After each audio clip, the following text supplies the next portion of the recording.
গ্রামের নাম ছিল শালবন।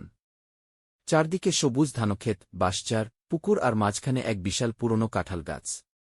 গাছটা এত বড় ছিল যে ৫ জন মানুষ হাত ধরে দাঁড়ালেও তার কাণ্ড জড়িয়ে ধরতে পারত না। গাছটার বয়স কেউ জানত না। দাদার দাদাও নাকি এই গাছ দেখেছেন। কিন্তু সেই গাছকে ঘিরে ছিল এক ভয়ানক গল্প। গ্রামের মানুষ বলত ওই কাঁঠাল গাছে নাকি এক শাকচুন্নি থাকে। শাকচুন্নি মানেই সবার চোখে ভেসে উঠত লাল শাড়ি পরা, লম্বা চুলওয়ালা এক ভূতের মতো নারী, যার পা উল্টো দিকে ঘোরানো। সন্ধ্যার পর কেউ ওই গাছের দিকে তাকাত না। কেউ যদি ভুল করে গাছের নিচ দিয়ে যেত, তাহলে নাকি কানে কানে ডাক শুনতে পেত, এই থামো। এই গ্রামেই থাকত রফিক। বয়স মাত্র ১৭। পড়াশোনায় ভালো, কিন্তু একটু দুষ্টু আর সাহসী। গ্রামের ভয়ভীতি, ভূতের গল্প এসব সে বিশ্বাস করত না। সে বলত ভূত বলে কিছু নেই, সব মানুষের বানানো গল্প। রফিকের মা প্রায়ই বলতেন, বাবা, সন্ধ্যার পর কাঁঠাল গাছের দিকে যাস না।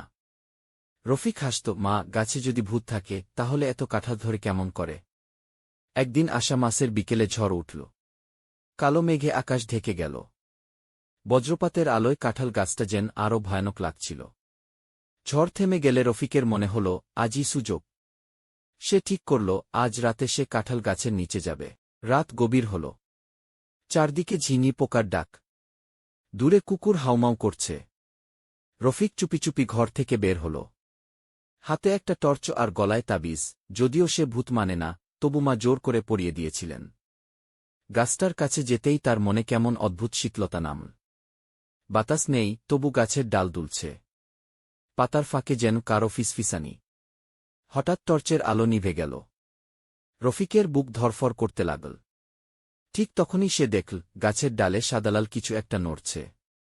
ধীরে ধীরে তা নিচে নামছে। লম্বা চুল, ফ্যাকাশে মুখ, চোখ দুটো অদ্ভুত উজ্জ্বল।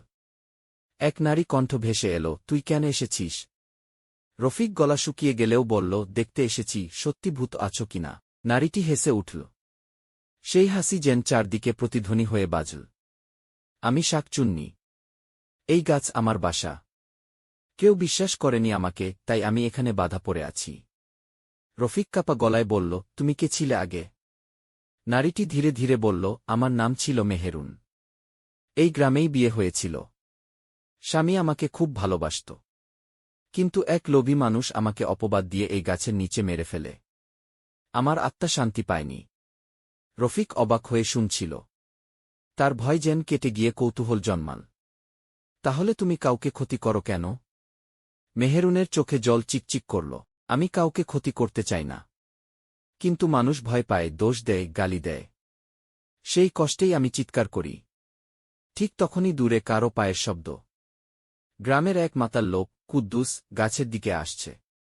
সে চিৎকার করে বলল, এই ভূতটাকে আজ তাড়াব। মেহেরুনের মুখ বদলে গেল। চোখ লাল হয়ে উঠল। বাতাস ঝড়ের মতো বইতে লাগল। কুদ্দুস ভয় পেয়ে দৌড় দিল, কিন্তু হোঁচট খেয়ে পড়ে গেল। রফিক চিৎকার করে বলল, না, ওকে ছেড়ে দাও। মেহেরুন থমকে গেল। তুই ওকে বাঁচাতে চাইছিস? হ্যাঁ। তুমি যদি অন্যায় সহ্য করো, তাহলে অন্যায় করো না। এক মুহূর্ত নীরবতা। তারপর বাতাস থেমে গেল। মেহেরুনের মুখে এক অদ্ভুত শান্তি ফুটে উঠল। তুই আলাদা।